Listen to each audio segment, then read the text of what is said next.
Hello students, welcome back. Now we will study about one of the most important circuit elements which is used for the safety purpose in electric circuits, that is electric fuse. And we will also study about the maximum power theorem, that is M.P.Theorem. So let's start. So we now move on to the last topic of current electricity chapter, that is electric fuse and maximum power theorem, otherwise known as M.P.Theorem. So we'll start off with electric fuse.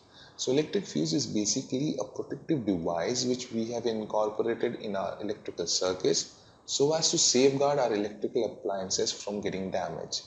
The damage being the passing of excessive current in the electrical appliances. If that happens, it may damage the circuit inside the electrical appliances.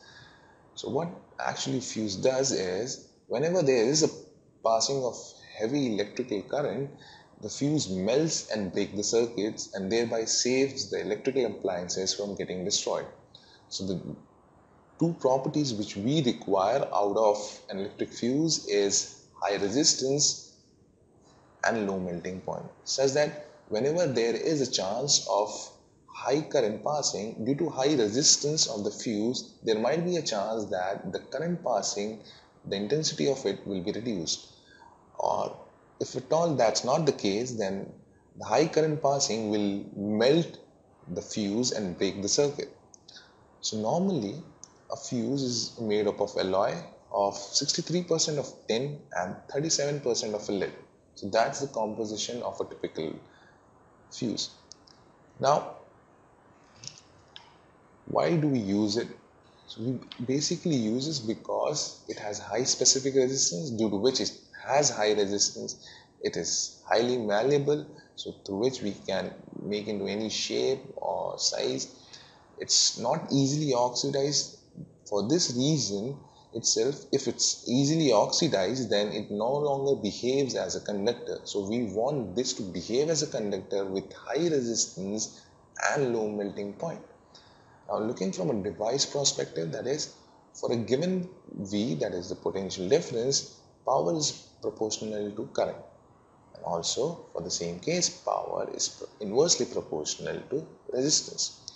So the first expression tells me that if the appliance consumes a high amount of power, then more current is drawn. That's true with respect to first expression. From the second expression, we can make out that higher the power of appliance, less is the resistance. That's also very true. So just make sure that these two expressions are corresponding to a fact that the voltage is not changing, the voltage is fixed. So that wraps up our electric fuse. Now we move on to M.P.Theorem or maximum power theorem. So we want to find out, that is, if we connect a cell to an external resistance, what is the maximum power that can be delivered to the external resistance if we have a cell of EMF E and internal resistance R. So we have found out earlier that the current passing through the circuit when we have this kind of setup is EMF E divided by external resistance plus internal resistance. So the output power will obviously be P is equal to I square R. So the power comes out to be I square R, I given by E divided by external plus internal resistance. Now we want to maximize our power. So we differentiate this expression to get the extremum being the point where we have the maximum. With this, we get that the extremum or the maximum occurs when the external resistance is equal to internal resistance. At this point, the maximum power comes out to be E square by 4R. So that's the maximum power which we can derive from a cell of EMF E and internal resistance R. While going through the lecture, if you face any doubt, you can post your doubt for free at askIITians.com. In order to do so, you first need to navigate to the askIITians.com. Then, while going to that link, you can use discussion board link, which is over here. Clicking on this particular discussion board link, it will take you to a page where under the head of Ask the Experts, you can post your doubt under various categories. And the team of Ask IITians expert will get back to you between 24 to 48 hours. So in this part, we studied about electric fuse, what exactly an electric fuse is and what are the basic properties or let's say the characteristic of fuse which we desire. We also studied about the maximum power theorem from which we can derive the maximum power out of an electric circuit. So let's take a walk through the different topics which we covered in the chapter of current electricity.